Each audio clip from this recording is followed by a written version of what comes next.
नमस्कार किसान भाइयों। नाफेड ने जब से प्याज खरीदी शुरू की है, तब से हम यही सोच रहे हैं कि प्याज भाव में सुधार कब तक होगा। लेकिन दूसरी तरफ नाफेड प्याज खरीदी में घोटाला कर रहा है। हमारे किसान भाइयों के साथ धोखा भी हो रहा है। आखिरकार किसान भाइयों, ऐसा क्या हो रहा है? नाफेड प्याज खरीदी में क्या कर रहा है? और क्या नाफेड अभी हमारे किसान भाइयों के साथ सही कर रहा है या नहीं? अभी नाफेड लगातार महाराष्ट्र से प्याज खरीदी कर रहा है और नाफेड ने ये भी बोला है कि इस वर्ष महाराष्ट्र से हम लगभग सबसे ज़्यादा 90% प्याज खरीदेंगे। तो किसान भाइयों, जब सबसे ज़्यादा प्याज महाराष्ट्र से खरीदा जा रहा है नाफेड के द्वारा, तो ऐसा क्यों हो रहा है कि कुछ किसान भाइयों को भाव मिल रहा है, कुछ किसान भाइयों को नहीं मिल रहा? और हकीकत में हमारे किसी भी किसान भाई को नाफेड की प्याज खरीदी से कोई फ़ायदा नहीं हो रहा। अभी किसान भाइयों, जानकारी ये निकल के आई है, नासिक में नाफेड 1200 रुपये के भाव में प्याज खरीदी कर रहा है और दूसरी तरफ अहमदनगर में वही प्याज 1000 रुपये के भाव में खरीद रहा है। यानी कि किसान भाइयों, अलग अलग ज़िलों में 200 रुपये से लेकर 300 रुपये का एक बहुत बड़ा फ़र्क हमें देखने को मिल रहा है। इसको लेकर हमारे किसान भाइयों का कहना है कि प्याज की खरीदी सब जगह एक ही भाव में की जाए, जिससे हमारे किसान भाइयों को प्याज का एक अच्छा भाव मिल सके और नाफेड हमारे किसान भाइयों से कम 2500 रुपये से लेकर 30 रुपये तक में प्याज को खरीदे। ये बात हम काफ़ी समय से कर रहे हैं कि नाफेड के द्वारा जो भी प्याज खरीदी हो रही है वो कम से कम 25 रुपये से लेकर 30 रुपये तक होनी चाहिए। लेकिन नाफेड बिल्कुल भी सुनने को तैयार नहीं है और केंद्र सरकार भी इस पे ध्यान देने को तैयार नहीं है। महाराष्ट्र में ये जो अभी देखने को मिल रहा है 200-300 रुपये का अंतर अलग अलग मंडियों में, ये बिल्कुल नहीं होना चाहिए। यहाँ पर नाफेड के दो प्रमुख कार्य आते हैं। सबसे पहला कार्य नाफेड का ये होता है कि वो जिन किसान भाइयों से प्याज को खरीद रहा है, उनको एक अच्छा भाव दे, ताकि उनको उनकी लागत के साथ उनको एक लाभ मिल पाए। दूसरी तरफ नाफेड का ये काम है कि जो भी वो बफर स्टॉक बना रहा है उसको मंडियों में उतारे, जब प्याज भाव में तेज़ी देखने को मिले या फिर ज़्यादा प्याज महंगा लगे। अब यहाँ पे किसान भाइयों देखो, दोनों ही चीज़ें बिल्कुल भी मेरे को सही नहीं लग रही अभी, क्योंकि नाफेड ने एक तरह से प्याज को यहाँ पर व्यापार की तरह देख रहा है। नाफेड खुद नहीं चाहेगा कि मैं इस भाव में प्याज को खरीद रहा हूँ और इसी भाव में बेचूँ।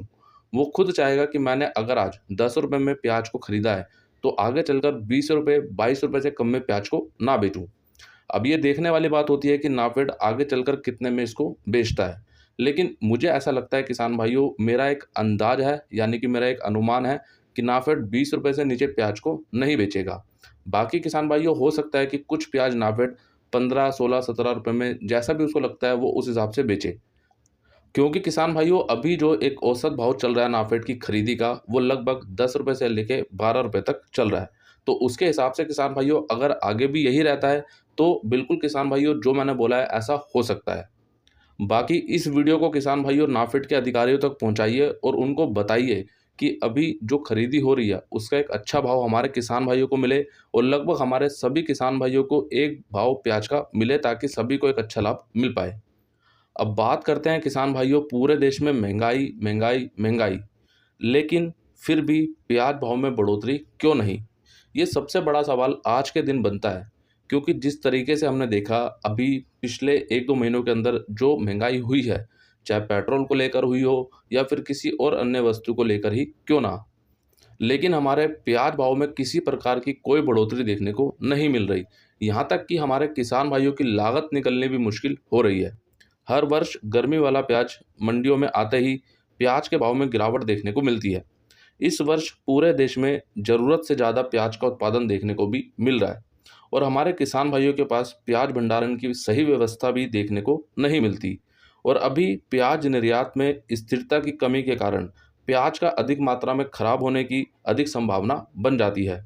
ऐसे समय में जब पूरे देश में महंगाई बढ़ रही है और साथ ही साथ कृषि जिन्सों की उत्पादन लागत लगभग दुगुनी से लेकर तिगुनी 4 गुनी तक हो गई है, लेकिन प्याज का गणित हमें अभी भी गलत होता हुआ दिख रहा है, क्योंकि अभी हमारे किसान भाइयों को प्याज का एक अच्छा भाव नहीं मिल पा रहा।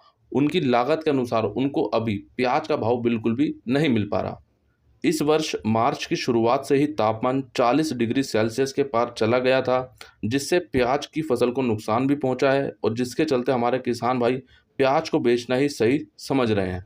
बिल्कुल किसान भाइयों देखो, कहीं न कहीं हम भी प्राकृतिक के आगे मजबूर हो जाते हैं और उसके कारण हमें कहीं न कहीं नुकसान भी होता है। लेकिन ये बात हमने पहले भी की थी कि जब हमारे किसान भाइयों की प्याज निकलती है, उस समय निर्यात में पूरी तरह से ढील दे देनी चाहिए ताकि भरपूर निर्यात हो और जिन किसान भाइयों का प्याज उस समय निकला है, उनको एक अच्छा भाव मिल पाए। लेकिन ऐसा नहीं होता और किसी न किसी तरीके से जो हमारे किसान भाई जो 2 बीघा, 4 बीघा, 1 बीघा में प्याज लगाते हैं, उनको आगे चलकर नुकसान होता है। ऐसा इसलिए होता है क्योंकि आज भी हमारे काफ़ी किसान भाई अपने प्याज को निकालते हैं और उसको सीधा बेच देते हैं और अभी का समय जब उनको प्याज भाव नहीं मिल पाएगा तो फिर आगे चलकर वो स्टॉक नहीं कर पाते और जिसके चलते उनको कहीं न कहीं नुकसान अभी भी हो रहा है। तो किसान भाइयों इन सब को लेकर आपकी क्या राय है आप लोग कमेंट बॉक्स में ज़रूर लिखिए और इस वीडियो को किसान भाइयों जितना हो सकता है आगे सरकार के अधिकारियों तक, नाफेड के अधिकारियों तक ज़रूर पहुँचाइए। क्योंकि किसान भाइयों जब तक उनके कानों में ये आवाज़ नहीं पड़ेगी, तब तक वो किसी तरह का भी कोई कदम नहीं उठाएँगे हमारे किसान भाइयों के लिए। किसान भाइयों अब आप सभी के लिए एक महत्वपूर्ण सूचना 29 अप्रैल 2022 शुक्रवार और 30 अप्रैल 2022 शनिवार को उज्जैन मंडी में नीलामी कार्य पूरी तरह बंद रहेगा। मतलब कि उज्जैन मंडी 2 दिनों के लिए बंद रहेगी। तो ये जानकारी आप आगे सभी किसान भाइयों तक शेयर कीजिए और असुविधा से बचिए। बाकी किसान भाइयों आज सुबह आपको एक वीडियो दिया गया है, जैसा कि मैंने आपको बोला था कि लगातार आपको रोजाना सुबह 9 बजे एक वीडियो दिया जा रहा है।